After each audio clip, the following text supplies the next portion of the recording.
Hey everyone, this is Nancy Ridgway, the Artistic Director of R5 Productions. Tonight, we present the final episode, The Reckoning of the Broken Hollow Banshee, written by Rob Rosiello. As you know by now, this is an original work by R5's very own Executive Director. Jim and I couldn't be more honored or thrilled to have partnered with Rob in this venture. The response to this program has been amazing, and we are so grateful to everyone who has been listening in live, as well as those who listen to the recorded episodes. Tonight, we will be hosting a talkback right after the episode concludes, so please stick around to meet the cast and the design team for a Q&A, as well as hear about a special promotion on how you can get a bonus episode of the Broken Hollow Banshee. Okay, let's get back to the show. Let's hear how the story ends. So sit back, relax, and enjoy tonight's episode of The Broken Hollow Banshee, The Reckoning.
Previously on the Broken Hollow Banshee, Ivy and Gladys travel to a cloistered convent on the other side of the mountain to meet Sister Mary Lucretia, a nun who holds the answers to many unanswered questions about Finola, the Pembroke Banshee.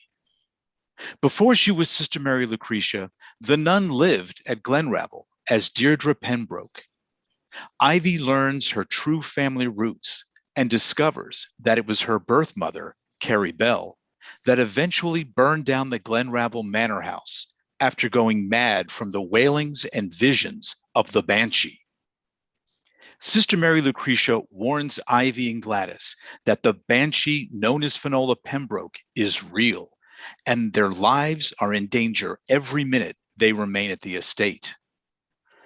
The two women leave Sister Mary Lucretia, who retreats to the convent's chapel to pray for forgiveness and protection, where she is brought face to face with the wailing Pembroke Banshee. There you are. Shh. Who would have thought to look for the town library down in the church basement? This isn't the real library. It isn't? No, it's a junior version of the real one. This town is a real kick. No wonder they call it Broken Hollow. And of course, the old library happens to be on one of the city blocks my family still owns, half empty and boarded up. Of course it is. Oh, just my luck. They couldn't have left the librarian in the boarded up half of the old library. Other than the librarian and the two of us, there's no one else in this library, and you still managed to get shushed? Twice. You should have been here while the 9:30 mass was in full swing above us. Oh, I bet they didn't get shushed. No, but the librarian did shut the door and pulled down the shade. A real drill sergeant, that one. And how long have you been here? Oh, since they opened at 8.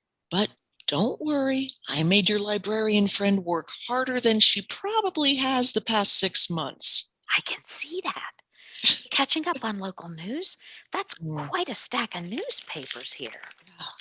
It's one of the few businesses still running in town, albeit now just barely on a weekly basis.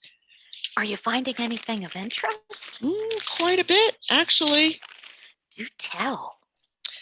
Everyone thinks the town is cursed. Oh, I jumped on that bandwagon. It appears to be an easy explanation, but truth be told, it's actually more a matter of simple, awful timing. Cursed Village is far more exciting than Unlucky Borough. Yeah, look at this. 1917. The country enters World War I. The town loses a surprising number of young men. Everyone experienced these kinds of losses. 1919. The influenza pandemic ravages more families throughout the town. Again, not uncommon. 1920, Prohibition kicks in and nearly a dozen businesses in town immediately close. Ooh, quite the tipsy little town. 1923, the town mayor and bank president drain all town bank accounts and disappear. Quite the scandal. Yeah, luckily neither the mayor nor the bank president were Pembrokes. Talk about dodging a bullet.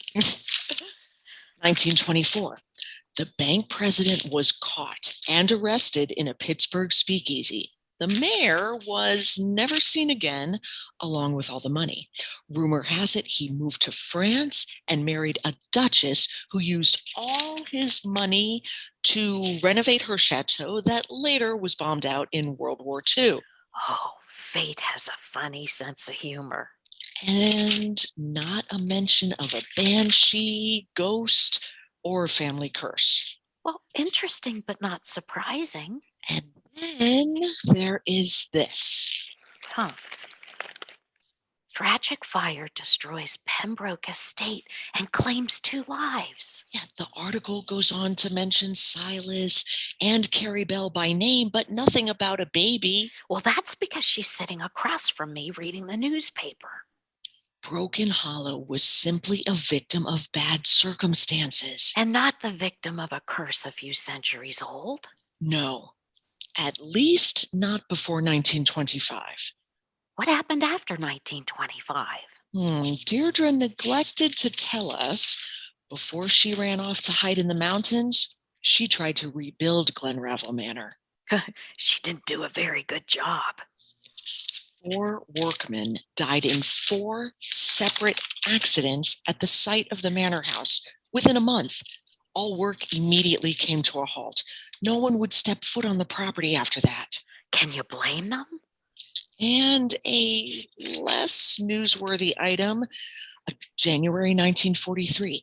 Ahead of a brutal winter storm, a terrible wind came through, shattering nearly every window just hours before a raging blizzard crippled the town for weeks. Some longtime locals called it a force of nature. Sound familiar? The same force of nature that blew through here last week?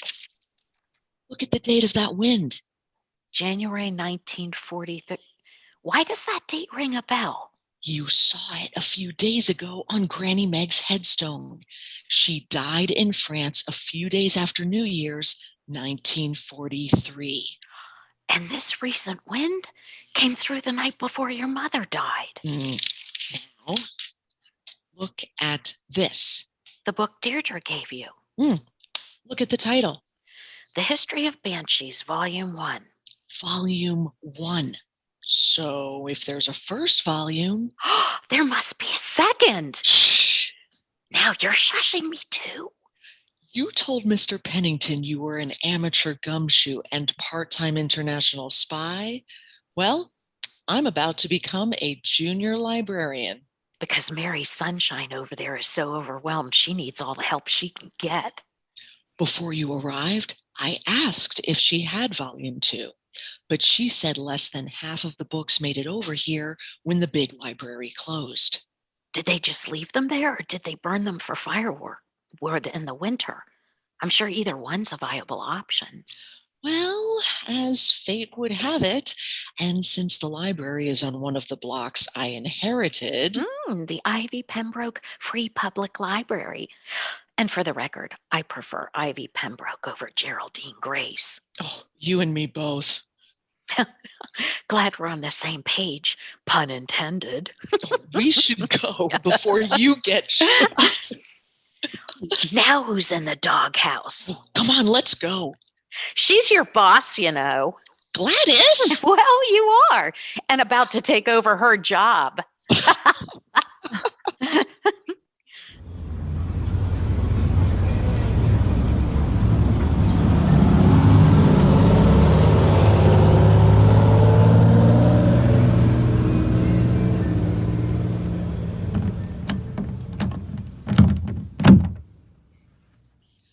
I can't believe you actually picked the front door of the library. Well, luckily for us, no one's on this block to see it, and all the windows are boarded up. You did say you were an amateur gumshoe. Oh, I believe it was a part-time international spy and full-time gumshoe. Oh, so you did. So you did. I should really get a key to the place. Well, yeah, you should, seeing as how you... I own it. I know. Where's the light switch? Oh, I doubt the lights still work in this place. Oh, Let there be light. well, what do you know? Oh, actually, let there be every third light. You should talk to someone about that. Right after I ask about the front door key. Alrighty then, Miss Pembroke, junior librarian. I'd like to check out your copy of The History of Banshees, Volume 2. It's a popular read, and I'm afraid we only have one copy. Oh, I'm sure you won't let me down, Miss Pembroke. No wonder Deirdre hid out at the convent for the past 30 years. She must owe a fortune in overdue library fees on that book. When do you think the wind blew these windows out? There's about as much dust here as the chapel, so I'd venture a guess it wasn't during the recent blowout. Oh, let's go this way. They could have at least cleaned up all the broken glass. Bingo! You actually found it. Now let's see if this was all worth it. This is Yes? interesting. It says here, the cries of a banshee can be heard miles away. Their lament is often to warn a family of the impending loss of a loved one near or far. The keening, as it is sometimes called, can be so powerful it has been said it can shatter glass. Oh, it sounds more mournful than malevolent. Oh, listen to you with the fancy 25-cent words. Well, my best friend rubs off on occasion, and she's a pretty fancy lady. Oh, how you do go on, Miss Crenshaw. Anything else? Not much, unfortunately. Oh, wait, there's a page marked near the back. Some banshees hold a permanent scream to torture the souls of the living, while it is believed that some are sent as safety guides from this life to the next. Safety guides from this life to the next. Oh, What are you thinking? I'm not sure, but what if the truth lies somewhere in between? Do tell. What if everyone had it wrong? What if our banshee isn't Finola Pembroke? What if it never was Finola? Who in the world could it be? Let's go back to Glenravel. We have a lot to do before the sun goes down. Oh, you can't leave me on tenterhooks like that. We should go before it's... Oh, before I get shushed again? Oh, Oh, I think someone just realized no one's been paying the light bill. Gladys, do you hear that sound? Sounds like an electric fan. But the power's off. Well, it can't be the wind. The windows are all boarded up. But it is the wind. Ivy, it's coming from inside the library. Gladys, get away from the windows. The boards are giving way. It's her. She's here? She's inside the library. Run. Gladys, run. Oh! Oh, no! What in the world? Mommy, you saw all that. I definitely saw all that. I think I know what's happening. Let's get out of here. I'll tell you on the drive back to Glenravel. Well, unless she conjures up a hurricane inside the car on the way back. If I'm right, we may be in for a doozy of a night. It can't be any worse than this doozy of a morning. Oh, I'm pretty certain it will be. Well, either way, I'm in.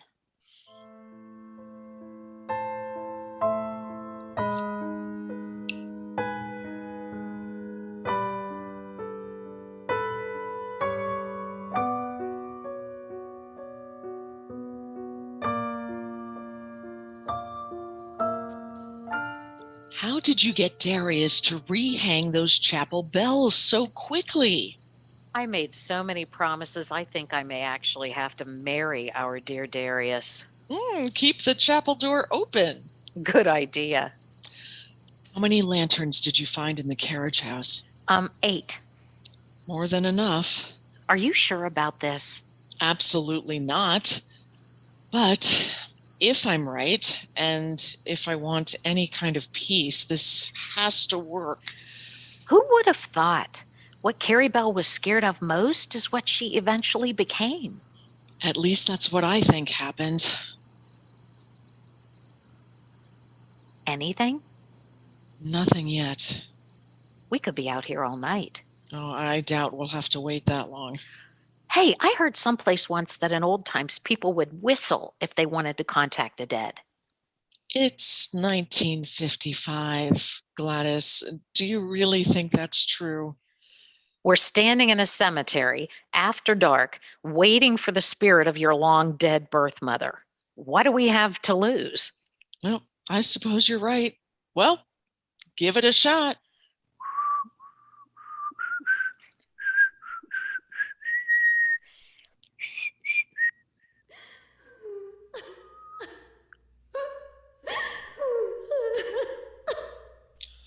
Oh, she knows I'm here. Did it work? I don't believe it. Do you see her? I can hear her Should we set the lanterns? in a circle around her headstone. Light them? Yes. It makes sense now that I put all the pieces together. Before you were born, the Banshee really was a myth. Frenzied panic surrounding coincidences. Pull the lanterns out a bit so I can stand in the center by the tombstone. Oh, keep talking, Gladys, please. She's getting closer. They convinced themselves of a legend that never truly existed. The town, her family, they turned her into what she feared the most. Carrie Bell thought she lost me and died before she knew the truth. Gladys, she's getting closer. Stand in the circle of lanterns, Ivy. Stay inside the circle of light. When I give you the signal, run inside the chapel.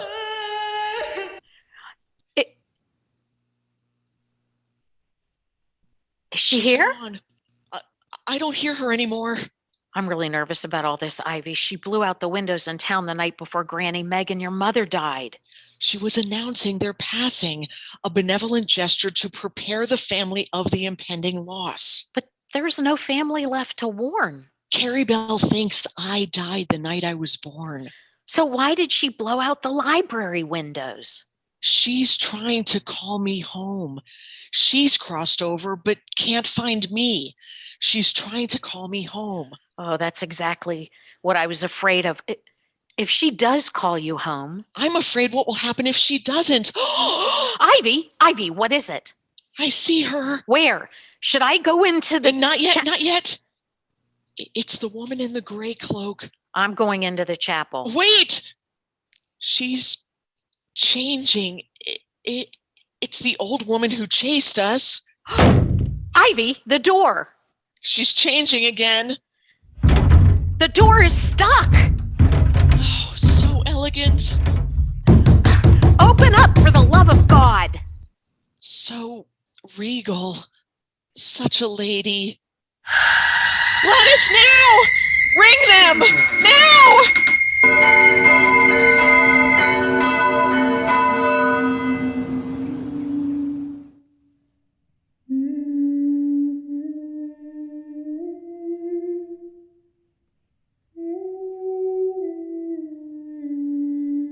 Carrie Bell?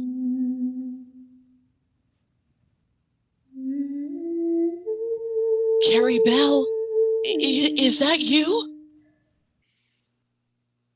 Carrie Bell? Chapel bells will ring. When a Pembroke baby is born. Is it you? It's me. Geraldine Grace. I'm here. I've waited so long to hear the bells. They turned you into what you feared the most. When a baby is born, my Geraldine Grace. Welcome home, Carrie Bell. Welcome home, my baby girl. Welcome home, Geraldine Grace. Mama. Welcome home.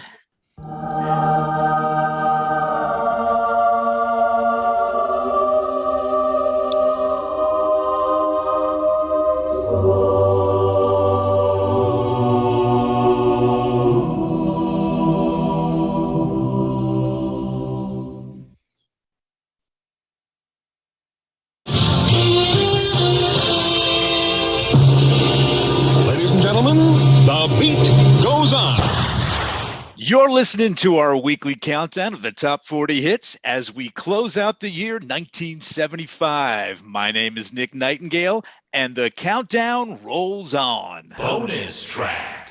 Nick Nightingale bringing you the greatest hits of 1975 as we ring out the old year and in with the new.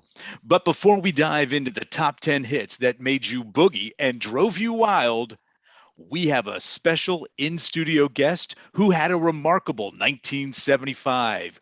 She started out writing jingles for radio commercials in the 50s, including that classic tune for Sunnyside Salmon. Then moved over to television dramas in the 60s.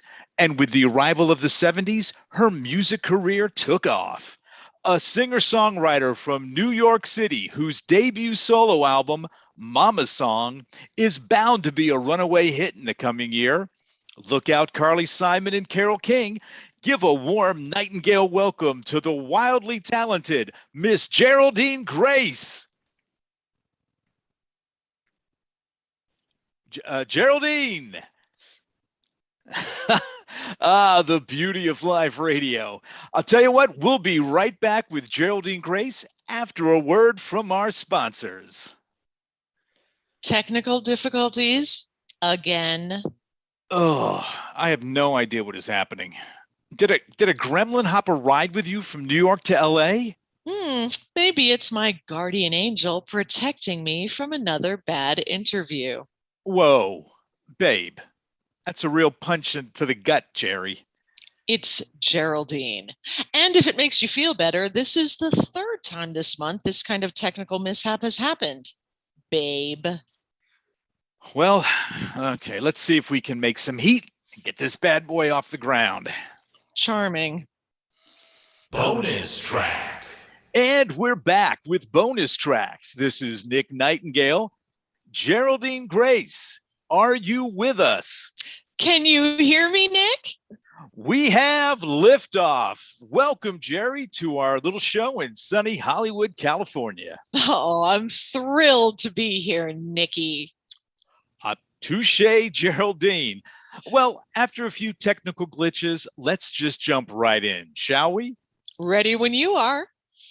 Before we get started, I have to ask, Geraldine Grace, is that your given name or a stage name? Oh, it's my given name, Nick Nightingale. Gotcha.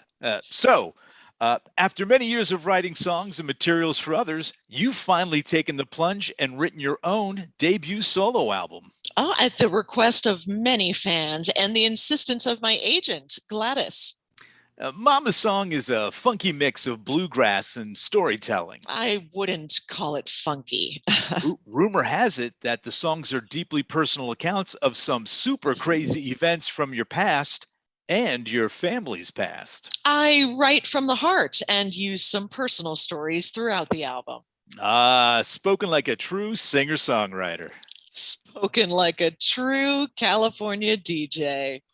You brought the first single off the album for us to hear, which also happens to be the title track, Mama Song. I have. Now, rumor has it that you exercised a lot of personal demons to create this album. You could say that, I suppose. A haunting record for us to spin. I actually came to play it live for you. And that's why you're holding that guitar. Am I right? Unless I whack you with it first. That East Coast humor. That West Coast sarcasm. Our bonus track for today, singer-songwriter Geraldine Grace with the title track off her debut solo album, Mama Song.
Hey, everybody.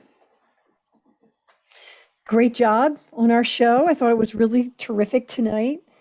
So we do have some people that are watching and we can start a little talk back. But first, what I'm going to do is introduce everybody.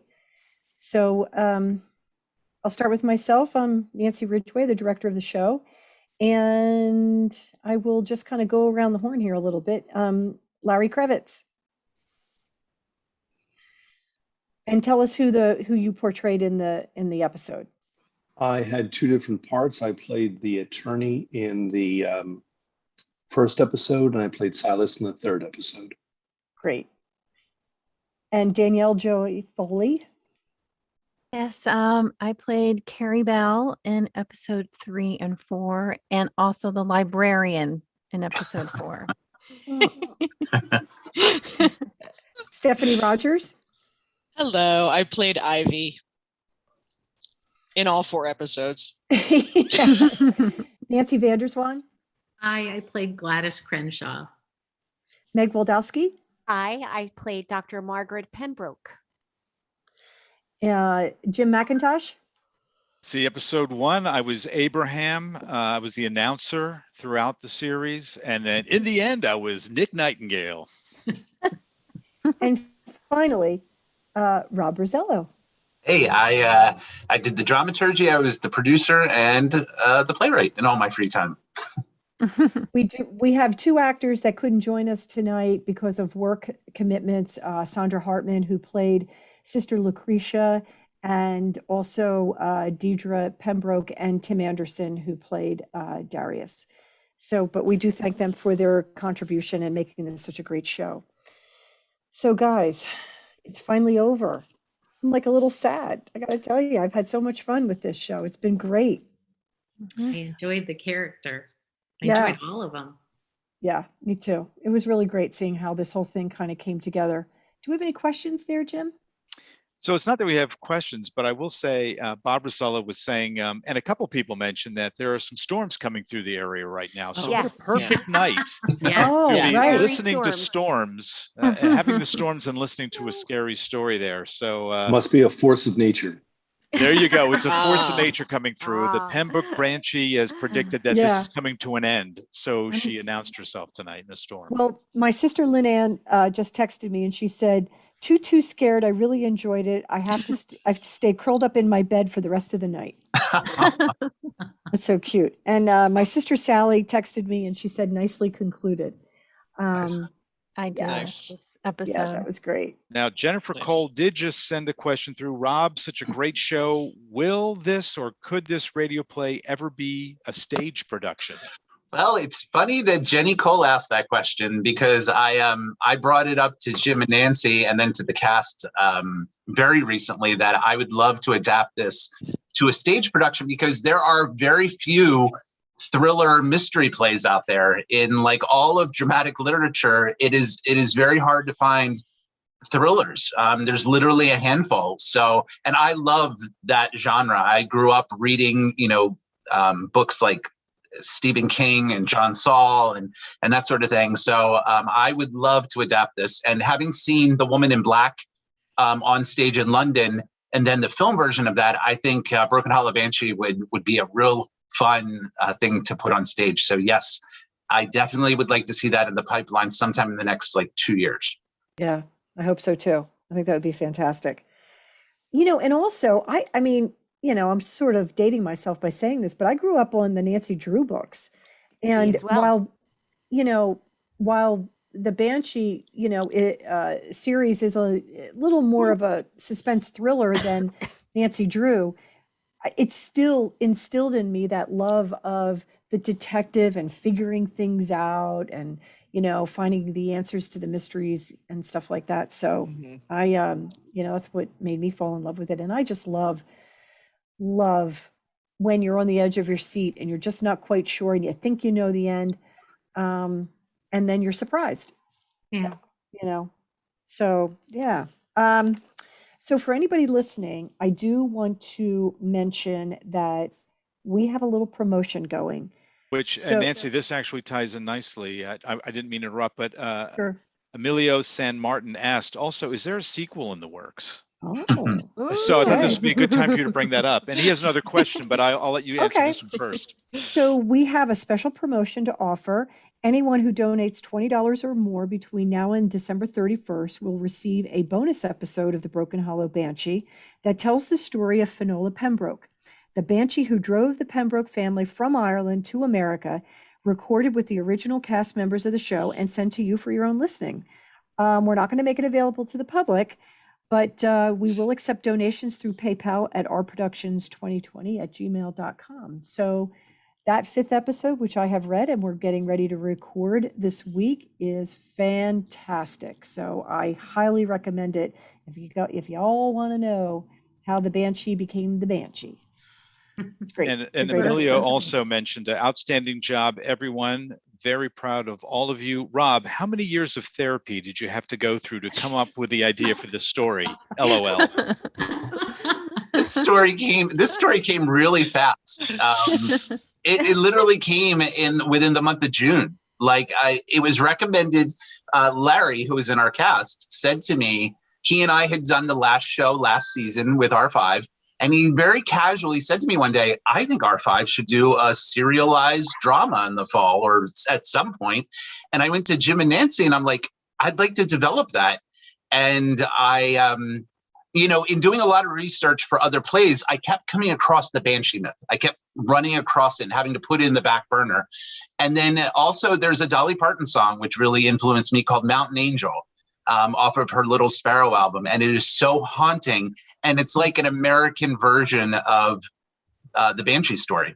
Yeah. And so all of those things, and, all the voices that, reside in my head, they all contributed together. And in literally a month's time, I was able to get the first draft of all 4 episodes to Jim and Nancy. And we cast it from there. Yeah. Yeah. It really came together pretty quickly. Amazing. And with Rob's creative mind, having me have to write a 1950s jingle and then a funky kind of classic bluegrass tune. I did half the work. I wrote the lyrics. You just had to write the music. You're right. You're right. Just right. the music. Just the music. So that's all. Okay. Jennifer Cole has asked R5, any shows coming for the holidays?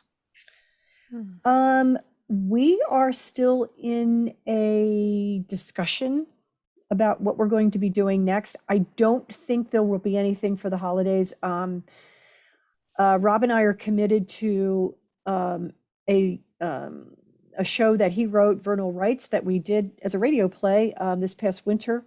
And we are actually doing that as a live stage theatrical production for the Old Academy Players. So January 14th, everybody be there, opening night.